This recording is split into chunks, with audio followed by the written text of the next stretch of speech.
Hi friends, నేను మీ doctor Swapna Chekkuri from Hyderabad women and fertility centre. Welcome to my channel. Question and answer సిరీస్లో ఈరోజు మన క్వశ్చన్ ఏంటో చూద్దాం.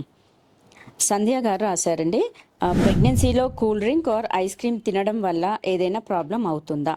ఓకే, సో సంధ్య గారు, ప్రెగ్నెన్సీలో ఏంటంటే మ్యాక్సిమం మనం కూల్ డ్రింక్స్ అనేది అవాయిడ్ చేయమని చెప్తాము. బికాస్ ఫస్ట్ ఆఫ్ ఆల్ అవి ఏరేటెడ్ డ్రింక్స్, అంటే కార్బోనేటెడ్ గ్యాసెస్ ఫిల్ చేసిన డ్రింక్స్ కాబట్టి అది మీ హెల్త్కి కానీ బేబీ హెల్త్కి కానీ అడ్వైజబుల్ కాదు. అంటే it is harmful for the pregnancy. And regarding ice creams, ice cream అనేది ఏదైనా లిమిటెడ్గా మోతాదులో కొంచెం మటుకు తీసుకోవచ్చు. అంతేకాని ఐస్ క్రీమ్ తినమన్నాం కదా అని చెప్పేసి కప్పులు అలా తీసుకుంటే ఏంటంటే మీకు first of all sore throat వచ్చేసి థ్రోట్ ఇన్ఫెక్షన్స్ అయ్యే ఛాన్సెస్, కోల్డ్ కఫ్ ఇవన్నీ క్యాచ్ అయ్యే ఛాన్సెస్ ఉంటుంది. సో ఎప్పుడో ఒకసారి వన్స్ ఇన్ వైల్ అంటే okay, acceptable. And most important ఏంటంటే మీకు డయాబెటీస్ అంటే షుగర్ కానీ అలా ఉన్నా, లేకపోతే ఓవర్ వెయిట్ ఒబెసిటీ ఉన్నా, లేదు మనకు ప్రీ డయాబెటిక్ స్టేట్లో ఉన్నా కానీ మ్యాక్సిమం ఐస్ క్రీమ్స్ కూడా అవాయిడ్ చేయమని చెప్తాం.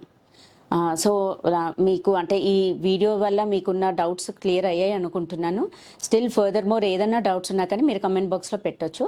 Will try to answer as early as possible. Thank you.